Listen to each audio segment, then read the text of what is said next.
Debajo mismo del río Éufrates, la Biblia menciona algo extraño y aterrador sobre esto. Según el libro de Apocalipsis, hay 4 poderosos ángeles que fueron encadenados por Dios mismo debajo de ese río. No son leyendas ni símbolos. Son seres reales que esperan el momento señalado para su liberación. No se dijo cuándo, pero ya fue determinado por Dios. Según Apocalipsis 9:14, libera a los 4 ángeles que están atados junto al gran río Éufrates. Pero recuerda, estos ángeles no son portadores de paz, tampoco son mensajeros de esperanza. Su liberación abrirá uno de los capítulos más aterradores en la historia de la humanidad. Esto causará la muerte de 1/3 de la humanidad.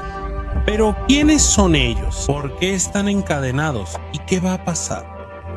En este video vamos a analizar uno de los misterios más ocultos de los últimos días. Es una profecía que conecta el Génesis, el mundo antiguo, el libro de Enoc y el Apocalipsis, donde se escucharon los últimos sonidos de las trompetas. Prepárate porque vamos a adentrarnos en las partes más profundas de las Escrituras, en el campo de la guerra espiritual y en el plan de Dios para llevar a cabo su justo juicio. Pero antes de que empecemos, no olvides darle like y suscribirte a nuestro canal. Esto es de gran ayuda para nosotros, los creadores de contenido. Muchas gracias y ahora vamos a empezar. El libro del Apocalipsis es como una obra sagrada. Está tejido de símbolos, números y visiones que vienen del cielo. Cada palabra tiene el peso de la profecía. Cada imagen transmite un mensaje más allá de lo visible. Pero en medio de todas sus escenas aterradoras hay una parte que se destaca como la más importante. Te pondrá la piel de gallina. Lo que está escrito en Apocalipsis 9, versículos 13 al 15.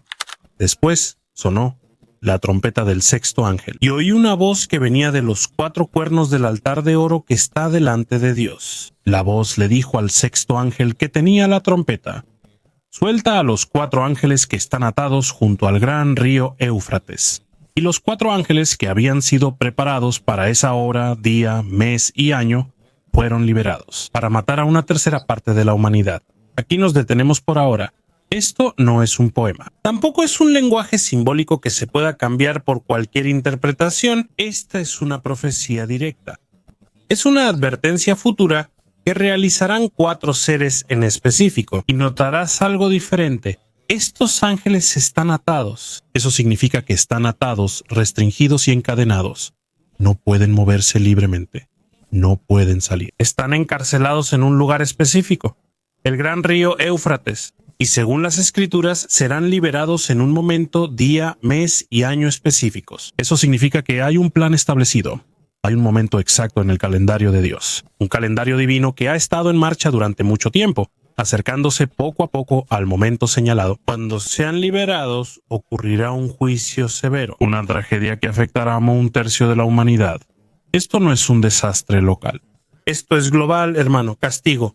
El tipo de calamidad que solo se vio en la época de Noé. Pero hay algo aún más profundo que esto. En la Biblia, los ángeles santos de Dios nunca son descritos como encadenados. Ellos son mensajeros, ejecutores de la voluntad de Dios, portadores de luz y defensores contra el mal. Pero estos 4 son distintos, están atados. Atados significa que hay rebelión, pecado o peligro detrás de su encarcelamiento. En la Biblia, cuando hay ángeles atados, siempre se asocia con juicio, pecado y la restricción de Dios. Entonces surge la pregunta: ¿quiénes son realmente? ¿Por qué están encarcelados? ¿Y qué hicieron en el pasado para ser castigados tan severamente? ¿Es posible que sean a quienes se refieren Pedro y Judas? ¿Los ángeles que pecaron y que ahora están encarcelados esperando el día del juicio? ¿O tal vez es algo aún más antiguo? Una historia que comenzó desde el origen de la maldad de la humanidad. Una historia oculta en las sombras del Génesis. Para entender quiénes son los 4 ángeles encarcelados bajo el Éufrates, necesitamos regresar al principio mismo de la historia de la humanidad. Antes del diluvio, antes de Abraham, incluso antes de las leyes y los profetas. En Génesis capítulo 6, versículos 1 al 2, está escrito: cuando los hombres comenzaron a multiplicarse sobre la faz de la tierra y les nacieron hijas, los hijos de Dios vieron que las hijas de los hombres eran hermosas. Así que escogieron para sí mismas a las que quisieron y tomaron por esposas. En ese tiempo, los llamados hijos de Dios, según los antiguos judíos, e incluso los primeros cristianos eran ángeles, vigilantes celestiales o guardianes del cielo que descendieron al mundo y desobedecieron la orden de Dios. Tomaron a las mujeres de los hombres para ser sus esposas y tuvieron hijos que eran seres diferentes, los llamados Nephilim, una raza de gigantes y seres violentos. Pero no se trata solo de tamaño o fuerza. Esto es una contaminación espiritual, una corrupción del diseño de Dios para la humanidad. El resultado, según Génesis 6:5-7, es que el Señor vio que la maldad del hombre se multiplicó en toda la tierra. Y dijo el Señor: borraré de la faz de la tierra al hombre que he creado porque me duele haberlos hecho. En pocas palabras, Dios se arrepintió por la gran maldad de la humanidad. Esta rebelión de los ángeles lo llevó a enviar el gran diluvio, el juicio más severo que el mundo había experimentado en ese tiempo. Pero muchos se preguntan, ¿qué les pasó a los ángeles que comenzaron ese caos? ¿Siguen siendo libres o ya fueron destruidos por completo? La respuesta se encuentra en el Nuevo Testamento. En Judas 1:6 está escrito: y a los ángeles que no se mantuvieron en el lugar que les correspondía, sino que abandonaron su propia morada, Dios los ha mantenido encadenados en oscuridad para siempre, mientras esperan el día del juicio. Y en 2 Pedro 2:4 dice así: porque si Dios no perdonó a los ángeles cuando pecaron, sino que los arrojó al Tártaro, un lugar oscuro de castigo, y los mantuvo encarcelados en tinieblas hasta el día del juicio. El Tártaro es una palabra griega que se refiere a la parte más profunda debajo de la tierra, un lugar oscuro de castigo para los seres que se rebelaron contra Dios. Este es uno de los versículos más claros y aterradores sobre los ángeles caídos en toda la Biblia. Si analizamos claramente lo que dice, estos ángeles violaron el límite establecido por Dios, abandonaron su morada sagrada y entraron en el ámbito de los humanos. Como respuesta, Dios los encadenó, no temporalmente, sino para siempre, atados en la oscuridad. En el día del juicio, no son como los demonios comunes que deambulan por el mundo. Están encarcelados, criaturas rebeldes que Dios separó temporalmente de la humanidad, pero algún día serán liberados de nuevo. Y aquí es donde entra la gran conexión. Es posible que los 4 ángeles mencionados en Apocalipsis 9, que están atados bajo el río Éufrates, pertenezcan al mismo grupo de estas criaturas. Al igual que los ángeles en Génesis 6, ellos tampoco son libres. Sí, están siendo retenidos y esperando el momento adecuado. Y como mencionaron Nahud y Pedro, ellos están esperando un juicio específico, y cuando sean liberados no traerán misericordia. Ellos traerán muerte. 1/3 de la humanidad desaparecerá. Esto no es obra de los santos ángeles de Dios. Esto es el desatar de la ira y el castigo. Así que, aunque la Biblia no nombra a estos 4 ángeles, el patrón es que ángeles rebeldes fueron encadenados como castigo y serán liberados en el momento señalado. No para salvar, sino para destruir. Y el libro de Apocalipsis dice cuándo sucederá eso. Libera a los 4 ángeles atados en el Éufrates. Apocalipsis 9:14. Ahora, ¿por qué el Éufrates? No es solo un río cualquiera. Es uno de los ríos más importantes en toda la Escritura. Desde Génesis hasta Apocalipsis, siempre tiene un papel en la historia del hombre y de Dios. En Génesis 2:14 se lee que el Éufrates es uno de los 4 ríos que fluyeron desde el Edén, el jardín que Dios creó para la humanidad. Al principio era un río de vida y belleza, simbolizando la abundancia de las primeras criaturas. Pero con el paso del tiempo, ese río cambió de significado. De ser un río de bendición, se convirtió en un río de frontera, guerra y juicio. En la Biblia, el Éufrates se usa con frecuencia. Varias fronteras, no solo geográficas, sino también espirituales. Este es el extremo oriental de la tierra que Dios le prometió a Abraham. Génesis 15:18. Aquí termina la tierra destinada al pueblo de Dios y comienzan los territorios de los reinos extranjeros, como Asiria, Babilonia y Persia. Antiguos imperios que lucharon contra Israel, Asiria, Babilonia y Persia. Grandes reinos en el Medio Oriente conocidos por la conquista y la persecución de los israelitas. Por eso, cuando la Biblia dice que hay ángeles atados bajo el Éufrates, no se trata solo del lugar. Esto es un símbolo de las fuerzas malignas que temporalmente están siendo restringidas fuera del alcance de los hijos de Dios. Fuerzas que esperan el momento para volver a cruzar la frontera del pacto y descender sobre el mundo. En Jeremías 46:10 dice: Ese día es del Señor Dios de los ejércitos, un día de venganza. La espada devorará y quedará satisfecha, porque el Señor Dios de los ejércitos tiene un sacrificio en el norte, junto al río Éufrates. Aquí el río Éufrates se convirtió en el escenario de la venganza de Dios, un lugar de guerra donde Él derrama su juicio contra las naciones que se rebelaron. Y nuevamente en Apocalipsis capítulo 16, versículo 12 leemos: El sexto ángel derramó su copa sobre el gran río Éufrates, y su agua se secó para preparar el camino para los reyes del oriente. En los últimos días se secará. Esto abrirá el camino para que los reyes del oriente inicien la última guerra del mundo, el Armagedón. Podemos ver un patrón claro. El Éufrates comenzó como el río del paraíso, se convirtió en frontera del pacto y la rebelión, y al final será el camino del juicio y la conquista. Pero podría ser más que un lugar físico. El Éufrates también puede ser una línea espiritual de separación, un lugar donde se encuentran el mandato del cielo y las fuerzas de la oscuridad. Un umbral o límite de poder donde las fuerzas que antes estaban contenidas están listas para ser liberadas. Según la creencia de los antiguos mesopotámicos, la región misma del Éufrates era vista como un lugar con portales hacia el inframundo, ríos que separan dimensiones. Mesopotamia, una antigua región entre los ríos Éufrates y Tigris, es considerada la cuna de la civilización. No confiamos en leyendas como base de nuestra fe, pero es notable que las pistas de la Biblia coinciden con estas creencias antiguas. Dios pudo haber escogido el Éufrates como frontera literal y simbólica, la última línea antes del caos total. Así que cuando el Apocalipsis dice que hay 4 ángeles destructores atados en el río Éufrates, esto es más que una simple ubicación. Esto indica que esas fuerzas están al límite de la humanidad, contenidas en la frontera de la gracia de Dios y su juicio, y cuando llegue el momento señalado para su liberación, se abrirán las puertas de la ira. Regresemos a la línea escalofriante en Apocalipsis 9:15. Así que los 4 ángeles que habían sido preparados para la hora, el día, el mes y el año, fueron liberados para matar a la tercera parte de la humanidad. ¿Notaste el detalle exacto? No solo fueron olvidados o simplemente encarcelados. Ellos fueron preparados por Dios para un momento, día, mes y año específicos.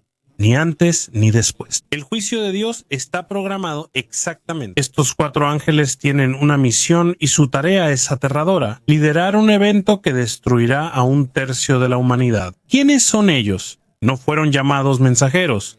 Tampoco se les vio cantando en el cielo. Ellos están atados, son peligrosos y serán usados como instrumentos de la ira de Dios. Y hay 2 explicaciones principales sobre ellos. 2 posibles orígenes de estas criaturas. Número 1, los vigilantes del libro de Enoc. Los vigilantes del libro de Enoc. Aunque no forma parte de la Biblia oficial, el libro de Enoc es uno de los textos antiguos que arrojan luz sobre la perspectiva de los judíos en la antigüedad. Incluso Judas en el Nuevo Testamento se refirió a esto en Judas 1:14-15. Por eso tiene cierto peso profético. Según la historia de Enoc, 200 ángeles llamados vigilantes descendieron al mundo antes del diluvio. Se unieron con las mujeres humanas y dieron origen a una raza de gigantes, los Nefilim. Nefilim, seres mitad humanos y mitad ángeles, citados en el Génesis como hombres poderosos de la antigüedad. Estos ángeles enseñaron a los humanos conocimientos prohibidos como la magia, la adivinación y la fabricación de armas. Y por ese pecado Dios los condenó y los encerró en el abismo hasta el día del juicio. Según 1 Enoc 10:12-13. ¿Te suena familiar?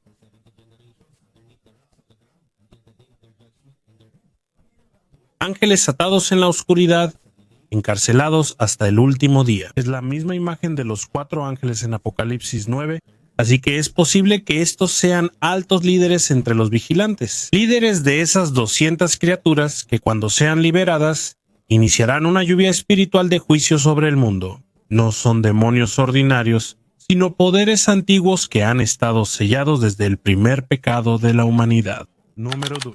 Principados del juicio. Líderes espirituales del juicio. La segunda explicación proviene de Daniel capítulos 10 y 12, donde vimos lo que se llama principados espirituales. Líderes espirituales de las naciones. Daniel 10:13 dice: El príncipe del reino de Persia se me opuso 21 días, y Miguel, uno de los principales príncipes, vino a ayudarme. Miguel, un arcángel considerado el príncipe guerrero del cielo. Aquí se muestra una guerra invisible entre seres espirituales.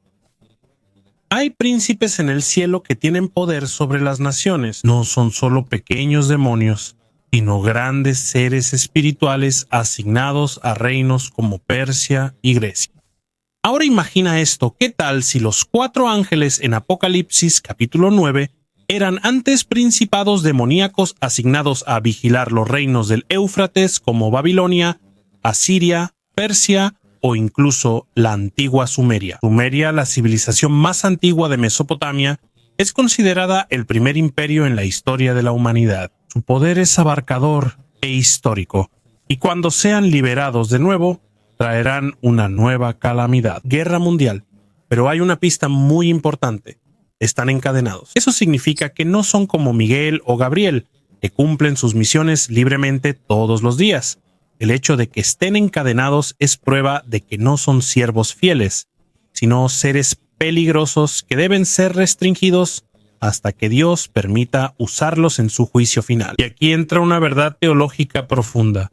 No significa que solo porque Dios te usa ya eres santo. En Isaías 10:5-6, Dios llamó a Asiria la vara de mi ira. Aunque eran una nación pagana, Dios aún los usó para castigar a Israel. En Habacuc 1:6 también se dice que Dios levantó a los caldeos, una nación amarga y apresurada, para castigar a Judá. Los caldeos, antiguos habitantes de Babilonia, eran conocidos por ser guerreros feroces y crueles. Así también los 4 ángeles en Apocalipsis 9:9 son instrumentos de juicio, no salvadores. Dios los utiliza para cumplir su propósito, pero no son sus fieles seguidores. Como una tormenta, son liberados y destructivos, pero como un rayo, solo golpean donde Dios lo permite. Esto nos recuerda que Dios es verdaderamente todopoderoso, incluso sobre las fuerzas que están en su contra.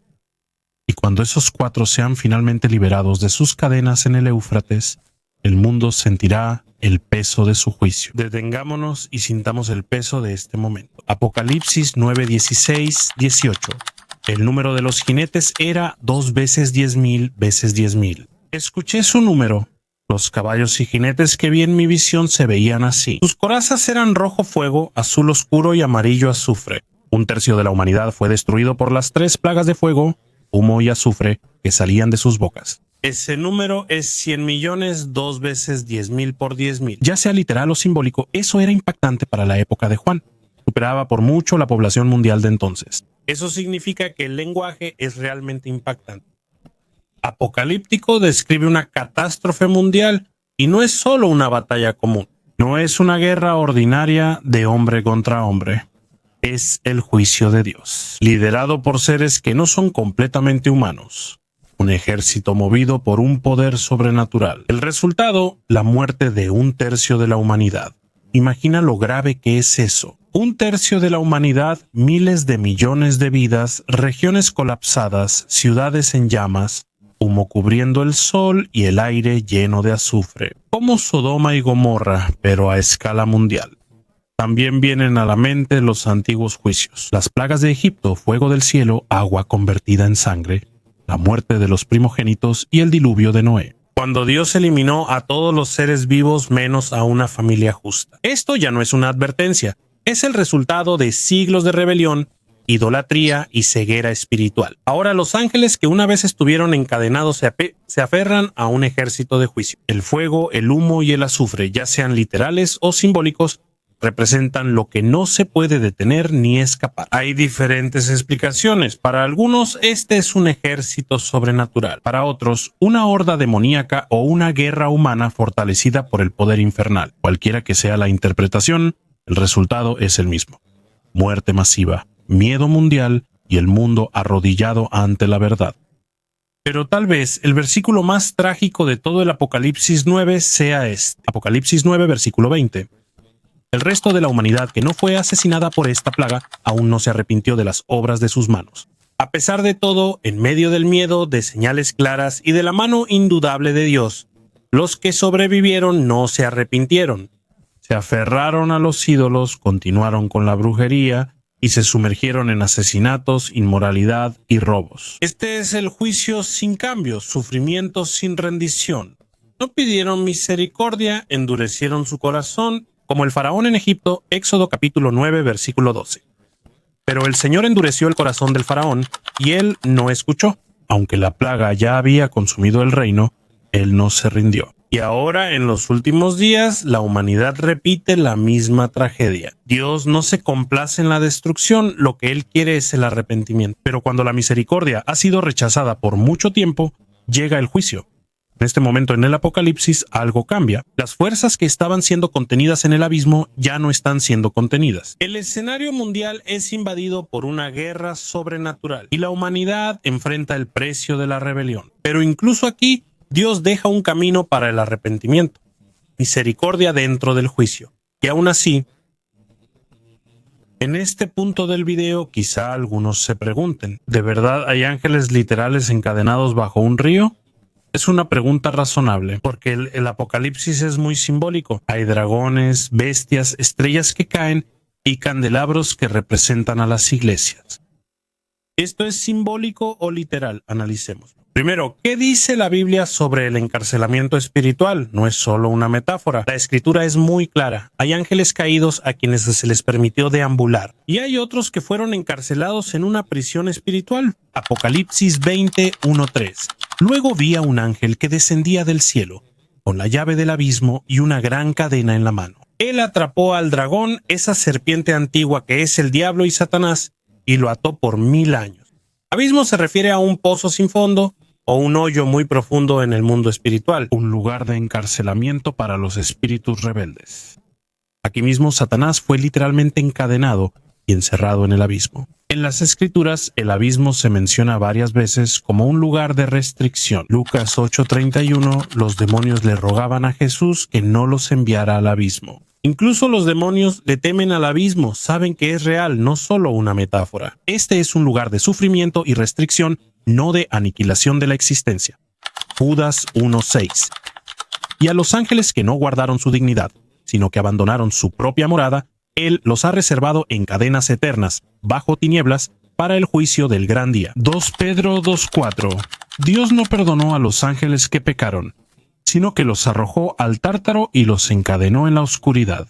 Tártaro, palabra griega para la parte más profunda del inframundo, se usa en la Biblia como el lugar de encarcelamiento de algunos ángeles caídos.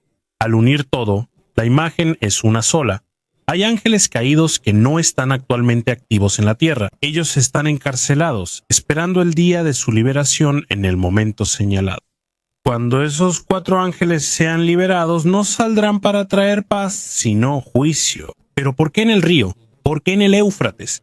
Aquí es donde el misterio se vuelve aún más aterrador. Puede que el río Éufrates no sea solo un simple cuerpo de agua en Medio Oriente. También puede ser una frontera espiritual, un umbral entre dimensiones. Así como el Edén tiene sus portones y el cielo y el infierno tienen sus propios lugares y límites, el Éufrates podría tener un papel dual. Un sitio real ligado a civilizaciones antiguas y lo espiritual.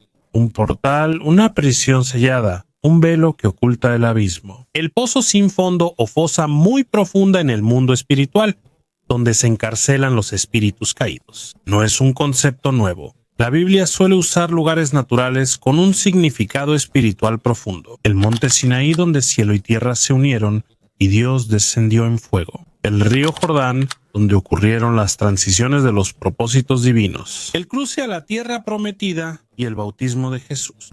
El valle de Oinón o Geena, un valle real que Jesús usó como imagen del infierno. Así que sí, el Éufrates puede ser literal y simbólico al mismo tiempo. Un lugar, pero también un portal o entrada a una prisión sellada por Dios, que solo espera ser abierta en el momento señalado. ¿Es cierto que hay ángeles encarcelados en un lugar real?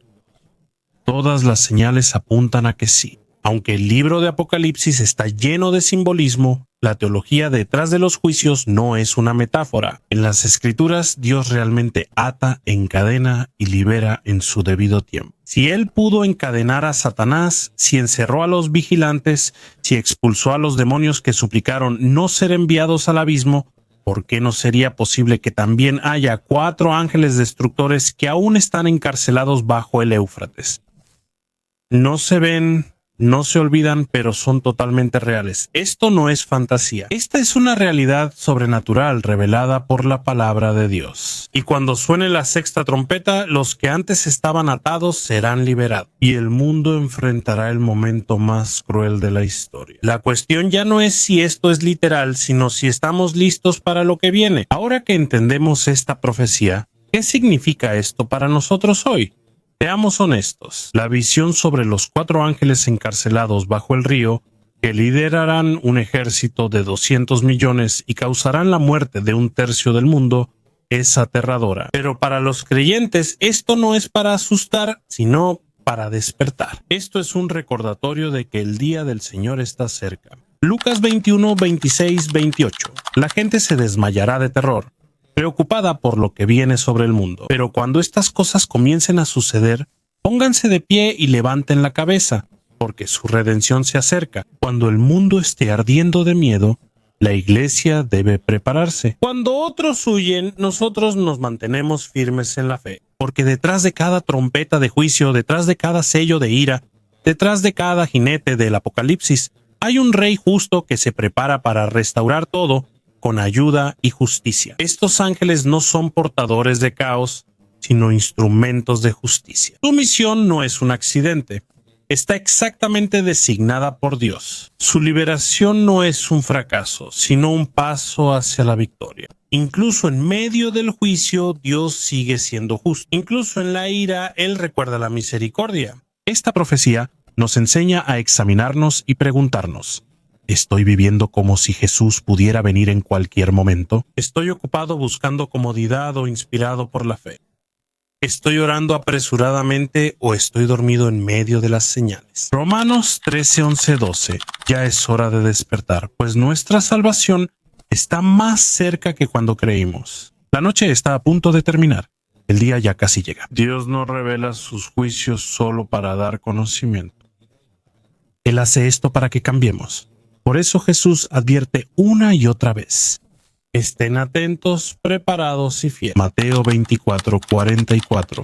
Por eso deben estar preparados, porque el Hijo del Hombre llegará cuando menos lo esperen. Los 4 ángeles en el Éufrates no son una leyenda ni un cuento para niños.